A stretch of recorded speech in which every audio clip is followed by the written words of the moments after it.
শেষমেশ এই বান্ধবীকে বিয়ে করতে হলো। এই ন্যাকামি করিস না তো, এসব কিছু বাদ দিয়ে চল তোর বাসায় যাই। আমার বাসায় তোর কি কাজ? আমার বাসায় তোর কোনো কাজ নেই।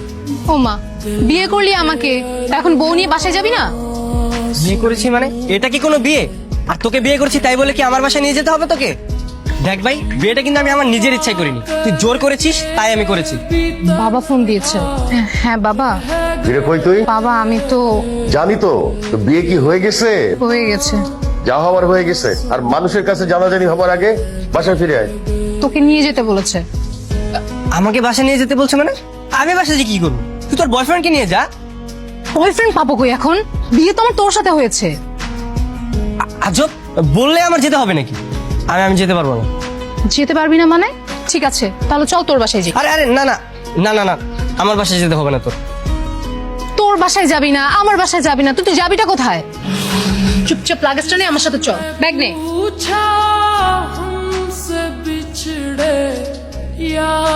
আসসালামু আলাইকুম আঙ্কেল। আঙ্কেল? এই, তুমি না আমার মেয়েকে বিয়ে করেছো? শ্বশুরকে কেউ আঙ্কেল বলে নাকি? আসলে আঙ্কেল প্রথমবার বিয়ে করেছি তো, পরের বার ঠিক হয়ে যাবে। পরের বার মানে কি? তোমার কি আরেকটা বিয়ে করার শখ আছে? এই, তোর জামাই কি বলে রে? না বাবা, ও মজা করছে। ও আসলে একটু মজা করে কথা বলতে পছন্দ করে তো তাই। একবার শুধু এই বাসা থেকে বেরোতে দে, আর জীবনও তোর সামনে আসবো না। সামনে আসবি না মানে? ডিভোর্স না দিয়ে বাবার সঙ্গে কিছু না বলে চলে যাবি? তখন আমার কি হবে?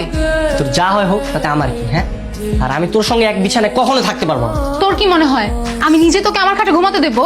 মানে আমরা দুজন এক খাটে ঘুমাবো, আমি থাকবো বিছানায়, তুই থাকবি মাটিতে।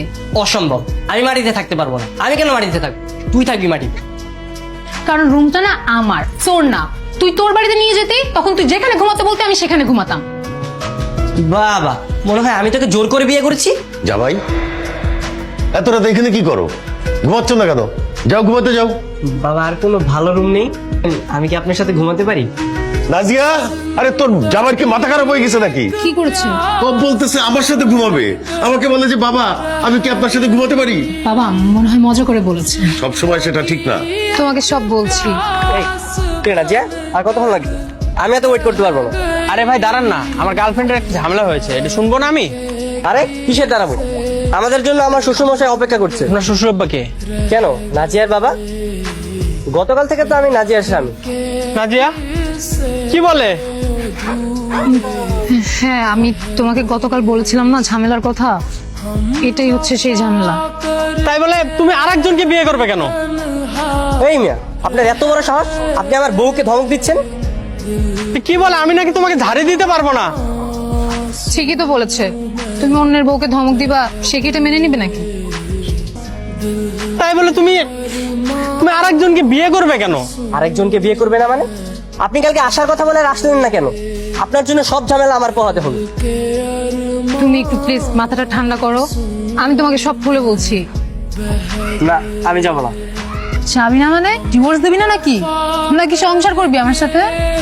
গতকাল গেছিলা কাজী অফিসে, একদিন যাইতে না যাইতে উকিলের বাসার নিচে, ঘটনাটা কি?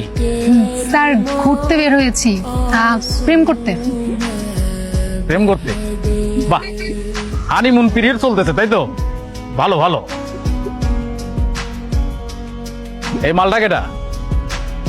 স্যার, ও হচ্ছে নাজিয়ার বয়ফ্রেন্ড। বয়ফ্রেন্ড? নাজিয়া, মানে একদিন যাইতে না যাইতেই আপনার ওই বয়ফ্রেন্ড নিয়ে ঘুরে বেড়াইতে হবে? স্যার ও তো এখন আমার ভালো বন্ধু।